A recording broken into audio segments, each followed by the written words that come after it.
So who am I? That's that's a complex question, but it can be summarized very very quickly. I'm just a simple man um, who likes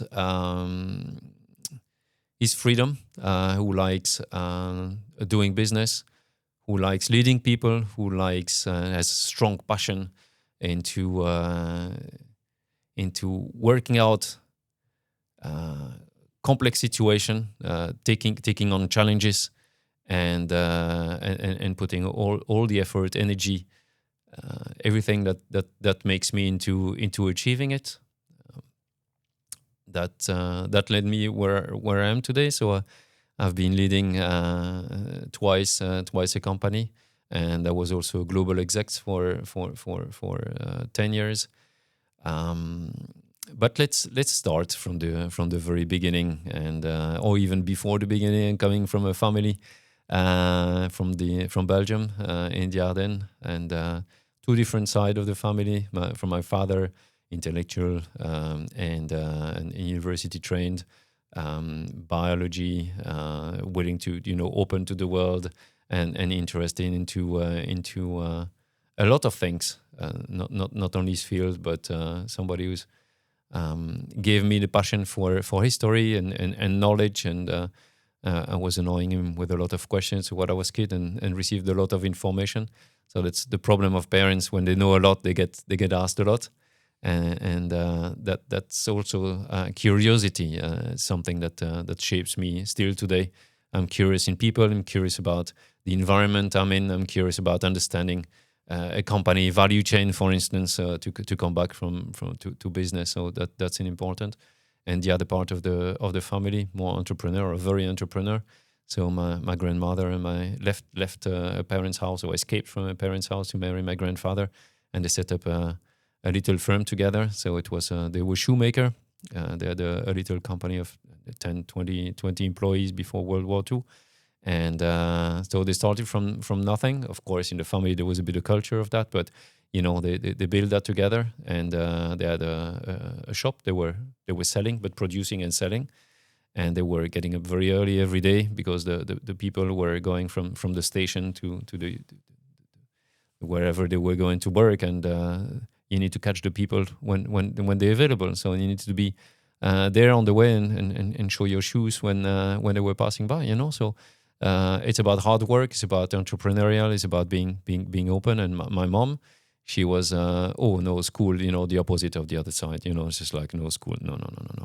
And then her father said, well, you need to you see, you have to do it. And she said no. And then she won.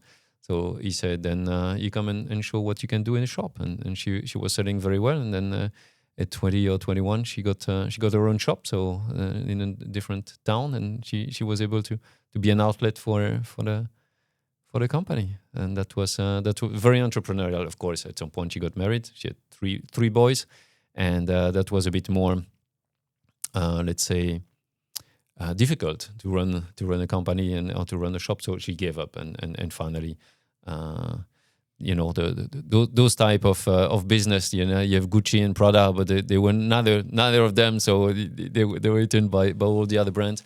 But still, it was inspiring that those people they gave me the culture and the willingness and the curiosity to be entrepreneurial and to be business oriented. Where I was from is a small village in the middle of nowhere. So beautiful when you're a kid, and then I went through education. As I mentioned earlier to your question, that's where I learned about leadership. The first real mark was this story of Julius Caesar, who went in the first line fighting with his men to change the tide, which gave me the basic culture of who I am. And then I went to learn about engineering and applied mathematics. So very, very Cartesian, very organized in my thought, in the way things need to happen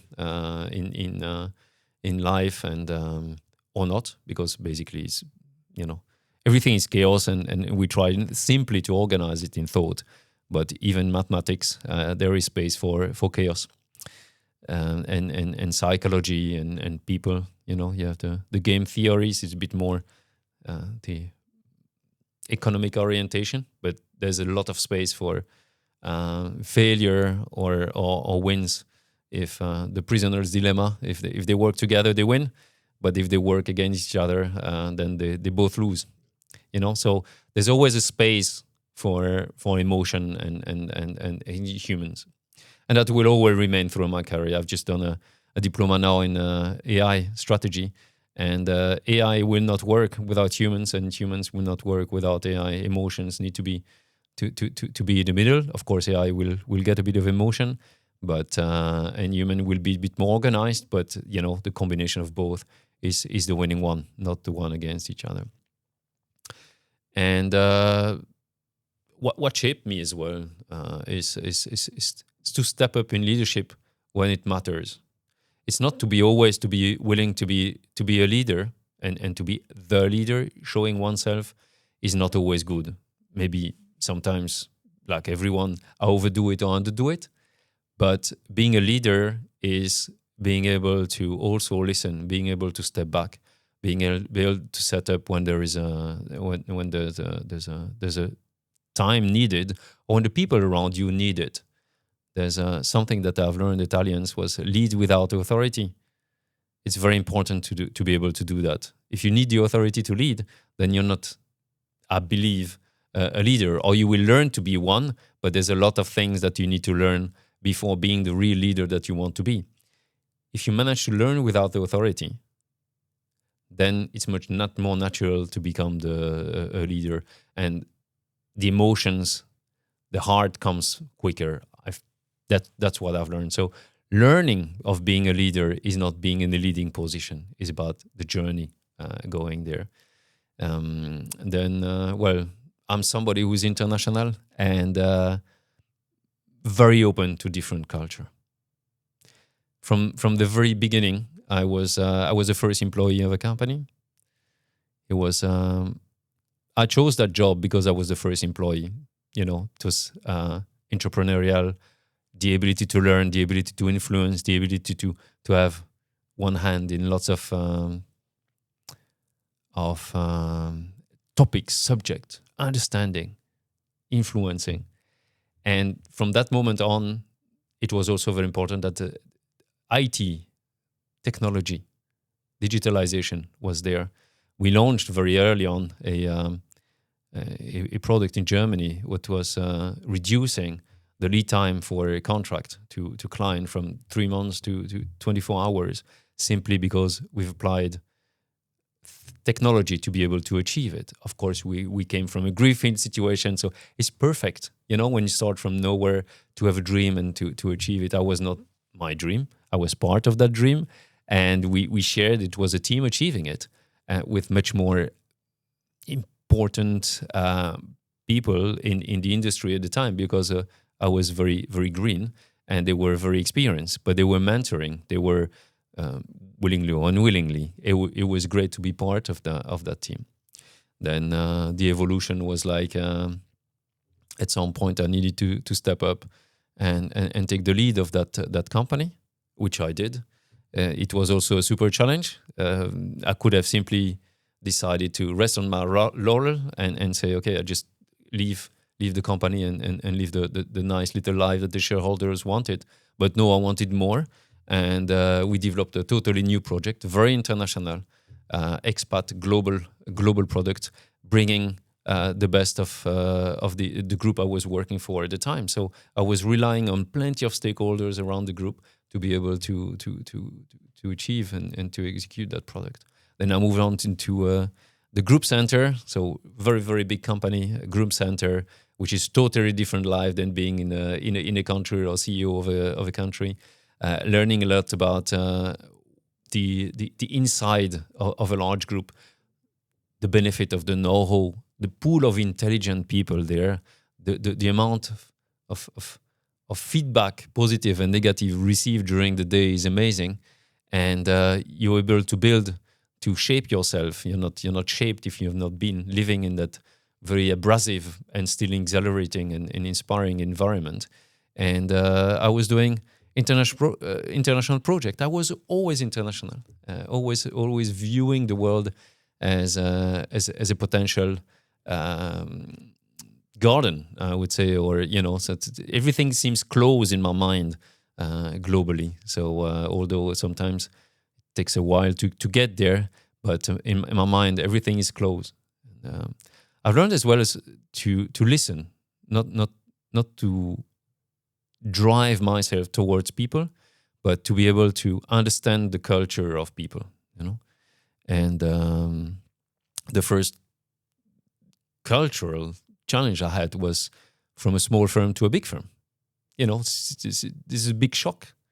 Then you learn that in different countries it's working different ways, which goes without saying.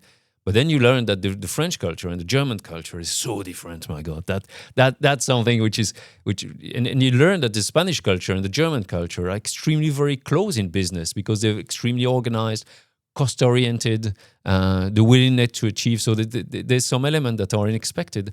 You will only understand if you live them and listen to them. And you need to remain open. And one of my I think what I've learned and something that I can bring is my ability to understand culture and to be able to see. We're in Luxembourg today, and I'm very at ease in a French-speaking environment, as you can see from my accent. But I'm also very, very much at ease in the German environment. And I understand how German works. The way the hierarchy is working totally different in Germany than in France or Latin countries.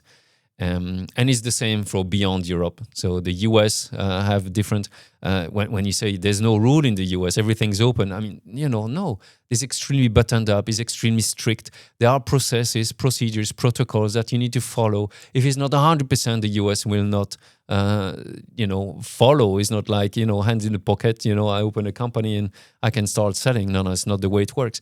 And Dubai is working differently. India is working differently. Far East different. And the ability to understand that is something that I enjoy, and maybe the way I speak now is part of my passion as well. So, who am I? I'm a leader who is open to culture, willing to listen to the various culture, to diversity, and to learn from it and to achieve a solution or solutions that are optimal for client and shareholder and stakeholders alike.